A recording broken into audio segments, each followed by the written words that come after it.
Wickham has always been really important in the history of furniture design in this country. It was, after all, the place where in this area where the Windsor chair developed.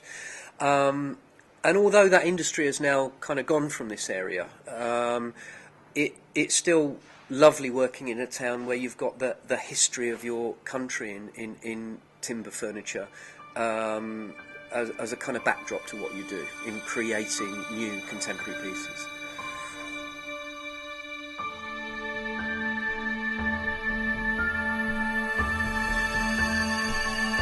My name's Charles White and I'm the first year student rep for the new Bucks New Unique Furniture Design course.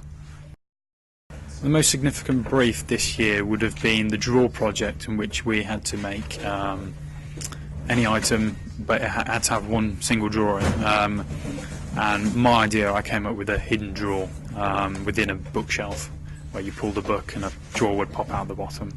I thought it was a very interesting project and one made me think a bit more. For a number of years, we've had two furniture courses at Bucks, two very strong furniture courses, Furniture Design and Craftsmanship and Furniture Contemporary Design. And for benefit of yous getting major access to workshops and facility, we decided to merge the two courses. So we now have a single course called BA Furniture, which involves craft tuition and also design tuition. Hi, I'm Kylie and I'm nearly finished my first year on the new furniture course at Bucks, and I'm 20 years old. Last year I was on the Art Foundation course here, which is what led me to choose this course. It was important to me that Bucks is the home of the National School of Furniture, and I really wanted to be a part of that, which is why I chose to stay here after my foundation. As it's such a great course, and the town's history in furniture also was a great help, because I like the idea of carrying on the tradition of the town and being part of the history of it. Yeah, it's very important that we bring live projects into the studio. It gives the students a sense of the reality of working for the real world on a professional brief. This year we've worked for Isocon on a small furniture product. We worked for Urcol on an upholstery project for that classic and wonderful company in England. We've worked abroad also with Nils Holger Moorman, who's a German company who do things a little bit differently, a very modern technique of working with local manufacturers. And we worked with a company called St Giles, and recently Morgan Furniture did an upholstery project with us and gave our students one of our students a work placement afterwards. So that's really good, real live companies, real briefs, real projects. A typical brief runs for around 6 weeks, and I typically spend around four of those weeks designing and maybe one or two making. But you can take it whichever way you want depending on your slant. If you're more sort of craft orientated, then you can do it the opposite way around. So you design for a week and make a lovely piece of furniture in the other 5 weeks. But it all depends on the way you view where you want to go after this degree, I think.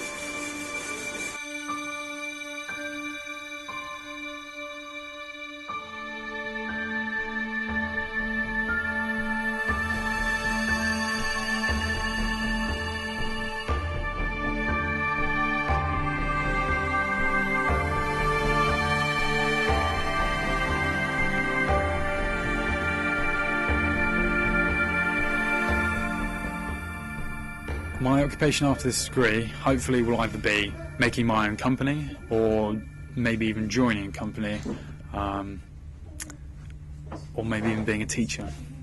So I'm not entirely sure. In second and third year I'd like to specialise more in contemporary design, because I love designing. Designing a product and sort of resolving its shortcomings and making something that's truly rational is more my thing than the more artisanal way of the fine craft boys. At Bucks I think it's great because of all the furniture companies used to be based here, And so we've been very lucky, and all our workshops are filled with brilliant machines that came from the old factories. So we've got a real variety of tools and equipment that we can use that's available to us. High Wycombe as a furniture town was definitely important to me choosing to come to Bucks, because it sprung up around a technical college that was for soldiers returning from World War II and day release apprentices. And any town that has a furniture museum has obviously got it ingrained into its history, and I see this course as kind of the last remnants of that in High Wycombe. I think there's quite a good range of job opportunities that we'll have available to us after the course is finished. I mean, having the live projects throughout the course is a really great start, because you start to work with real companies, which gives you a feel for what you're going to end up doing potentially. But you can do all sorts of things. You could start off setting up your own company, or you could join with some other designers and create a little company like that. Or you could also just go and join an already existing company and work for them. But also, if by the end of the 3 years you decide that maybe furniture isn't the best thing for you, and you might like to do something slightly different, it's a good scale that you can go up and down from. So you might end up working in interior design if you scale up to a full room size, and you can use your design skills like that. Or you could also scale down and do something like jewellery design or product design. Technology, tools and processes we use here, we have got brilliant metal working facilities. We've got a great plastics workshop. All the technicians are very helpful. We also have a great photo studio to make professional photographs for your portfolio, and we've got a dedicated machine shop. And it's nice to have machines from the industry that closed down here, because it's kind of a nod to the fact that it is a furniture town, and everything we make now has that little bit of history in it.